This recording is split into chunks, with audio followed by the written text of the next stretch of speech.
দাঁড়িয়ে আছো কেন? এই এই মাম্মা, হ্যাঁ, তুমি এখানে? অফিসে যাওয়ার আগে আমাকে একটু নামিয়ে দে। ওই সুমনার বাড়িতে অনুষ্ঠান। হ্যাঁ, তুমি একটু নিচে নামবে? কেন? গাড়ি থেকে নামো, তারপর কথা বলছি। সরকারি গাড়ি কি তোমার ব্যক্তিগত কাজের জন্য? সরকারি লোকের জন্য এই সরকারি গাড়ি, অন্য কোনো কাজের জন্য এই গাড়ি ব্যবহার করা যাবে না। বাবা, তুই এই গাড়িতে মাতাল খুনি সবাইকে ওঠাস। আমি তো তোকে 10 মাস পেটে রেখেছি, আর আমাকেই নিবি না? এই। তাহলে আমি কিভাবে যাব? অটোতে করে চলে যাও। আচ্ছা তাই? কি শখ পুলিশ অফিসারের মা হওয়ার এই পরিণতি, কপাল মাম্মি। আমার। হ্যাঁ বল বাবা। এক দেশে খুব সৎ একজন রাজা ছিল, তার থেকেও সৎ ছিল ওনার মা। উনি থাকতেন একটা জীর্ণ শীর্ণ কুড়ে ঘরে। এটাই সততা মাম্মি। দরকার নেই এত সততা। আন্টি, কি রে অটো। রাজেন্দর, জুতার ফিতা বেঁধে নে। Thank you very much. Aunty, আমি প্রথমবার শাড়ি পরেছি, ভালোই মানিয়েছে তাই না?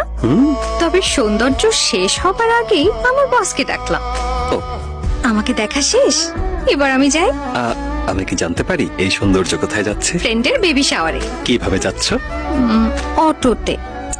তোমার হবু জামাইকে সরকার এত বড় গাড়ি দিয়েছে, আর তুমি অটোতে করে যাবে? এটা তো সরকারি গাড়ি।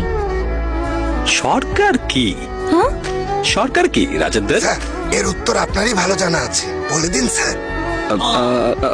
আচ্ছা, সরকার মানে for the people, by the people, of the people, তাই না? একদম একদম। তুমি চলো, আমি নামিয়ে দেবো।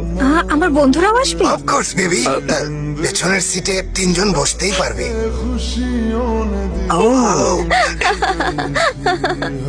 Rajendra, yes sir. যেতে কতক্ষণ লাগতে পারে বল? আমাদের কিন্তু তাড়াতাড়ি পৌঁছাতে হবে। জলদি গেলে 5 মিনিটেই যেতে পারবো। আর যদি আমরা একটু ঘুরে যাই, কম করে হলেও 2 ঘন্টা লাগবে স্যার। এই পথে চলো। Yes sir. Thank you sir. Welcome. Thank you brother. এই তাড়াতাড়ি চল, লেট হয়ে যাচ্ছে। তোরা যা, আমি আসছি। Thank you sir. Thank you sir. Sir bye. তুমিও আসো না। লেডিস ফাংশনে আমি গিয়ে কি করব? কি বলছো? এতগুলো মেয়ের সাথে আসতে পারলে আর অনুষ্ঠানে যাবে না? অফকোর্স। তাহলে ভেতরে চলো। রাজেন্দ্র, আমিও আসি। না না না না, বাবা, মা। বিজয়, আমি তোর জন্য কতগুলো মেয়ে খুঁজলাম, তুই সবাইকে না বলেছিস। আমার সাথে এমন করলি কিভাবে? তুই নিজে নিজে বউ খুঁজে নিবি, আর তাকে আমার মেনে নেওয়া লাগবে? মা, তোমার এত এগো কেন? ইগোর দেখেছিসটা কি? আমার নিজের কোনো অধিকার নেই নাকি? শুধু তুমি পছন্দ করলে হ্যাঁ বলবে? এটা ঠিক না মা। তুমি ওকে দেখে হ্যাঁ বলে দাও, আমি সানন্দে ওকে বিয়ে করে ফেলবো। আমি যদি না বলি? তুমি এটা করতেই পারো না। এই, ওকে আমার পছন্দই হয়নি। তাহলে বাই বলে দেবো। তাহলে বল গিয়ে। আমি? তোর সাথে একদম মানায়নি, চেহারাটা কেমন যেন। তুই গিয়ে ওকে কফি দে, খাওয়া শেষ হলেই যেখান থেকে এনেছিস সেখানে দিয়ে আসবি। তাকিয়ে আছিস কেন? যা। আমি যাই। সকালে তো খুশি মনে গাড়িতে করে নিয়ে গেলে, হঠাৎ এরকম ভাব দেখাচ্ছ কেন? হ্যাঁ, কিছু না, ভালো লাগছে না।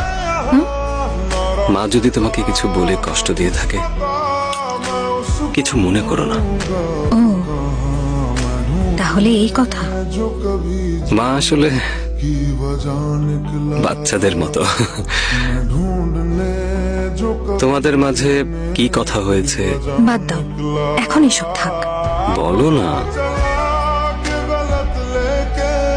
আমাকে পছন্দ হয়নি, বলেছেন এই বিয়ে কোনোদিনও হবে না।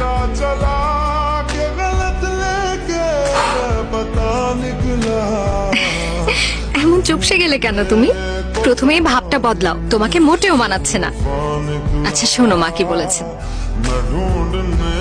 বিজয় আমার পুরো জীবন, মা 30 বছর ধরে আদর ভালোবাসায় ওকে বড় করে